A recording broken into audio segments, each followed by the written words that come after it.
Thanks for tuning in. Give me 5 minutes and I'll tell you 5 mistakes to avoid when you're going to a hare scramble race. Let's jump right in. Mistake number 5, not getting there early enough. There can be a lot to do before the start of the race that requires more time than you might think. Sign-up lines can get long and there's a fair amount of paperwork in addition to getting your transponder programmed if you're new to racing or racing with a new organization. Keep in mind there's typically a mandatory riders meeting 30 minutes prior to race start. Arriving 2 hours before the race start is a pretty comfortable cushion and you probably won't be rushed. You can do it in less time, especially if the organization you're racing with has online sign-up and you already have a transponder and a number, etc. But getting worked into a frenzy before you suit up to race is not a good way to start the day of racing. After you get signed up, you might have time to take a look at the first few turns of the course and plan out your whole shot strategy. Besides, being rushed causes you to forget things, which brings us to mistake number 4, forgetting critical items. It's extremely frustrating to get to a race only to find you left something critical at home. Hopefully you've remembered your helmet, boots, gloves, and gear, but there are 100 things that can mess up your day if you forget them. Things like tear-offs for your goggles, extra goggles and gloves, your air gauge and air pump, medications and first aid, snacks and drinks, towels, tools, your starting block, or a memory card for your camera. These are all things that are easy to forget in the rush of packing for a race. I mentioned this in previous videos, but the best way to prevent this is to make a checklist. List everything you need to take to the race and make another list for everything you need before heading to the starting line. A checklist will reduce the stress of packing for a race and greatly reduce the likelihood of forgetting something important. Mistake number 3, not wearing a hydration pack. I'm not really sure why, but there are always a few guys that don't wear a hydration pack for a race.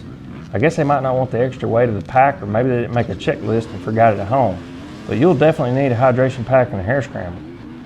It doesn't matter if the weather is hot or cold, the physical exertion of a hare scramble will dehydrate you very quickly, and you won't be at your best if you're not taking in fluids during the race. I usually put about 48 ounces or 3 bottles of water in my pack before a race, and that seems to be about the right amount for me for a 90-minute to 120-minute moto. It's rare that I have much water left when the race is over. Mistake number 2, not preparing for the unexpected. Blisters, cramps, chafing, unexpected rain showers, and mechanical issues are just a few unexpected problems that almost all of us will deal with at some point if you race enough hare scrambles. If you're prone to blisters on your hands, you can tape them prior to the race, or some guys have good luck with palm savers under their gloves, but you have to be proactive. Once blisters have formed, there's not much you can do at that point. Cramps get the best of us sometimes, and I find that drinking some pickle juice before the race as well as avoiding sugar helps me not get cramps. Race prep in the days prior helps too, and I'll talk more about that a little bit later. Unexpected rain can turn a race into a mud race, and for that you're going to need extra goggles and gloves and a plan to get them during the race, whether that's leaving them beside the course or having someone bring them to you as you go through scoring. You won't have time to repair any major mechanical issue during the race, but bringing tools to the race might mean the difference in finishing the race or getting a DNF. And the number 1 mistake to avoid is not preparing physically. When's the last time you kept your heart rate at 160 beats per minute for 2 hours straight?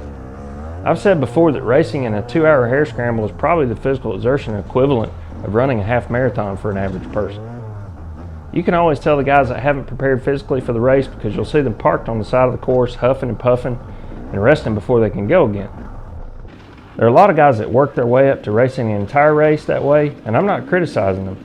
I'm just saying that you need to be exercising and physically preparing if you really intend to finish the entire race. You need to be racing the whole time if you want any chance at success, and there's no time for stopping. Any type of sustained cardiovascular exercise will help you prepare, like walking, jogging, swimming, and biking, but to me, the best physical preparation for a hare scramble is to get on my dirt bike and ride 1.5 to 2 hours straight as if I'm in a race.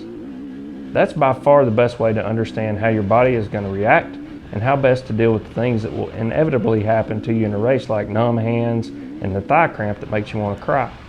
I've included links in the description to some products that help me out when I'm racing, and they might help you as well. Don't forget to subscribe to the channel and check out my other hare scramble tip videos, including the top 10 things I learned during my first season of hare scramble racing. Thanks for watching.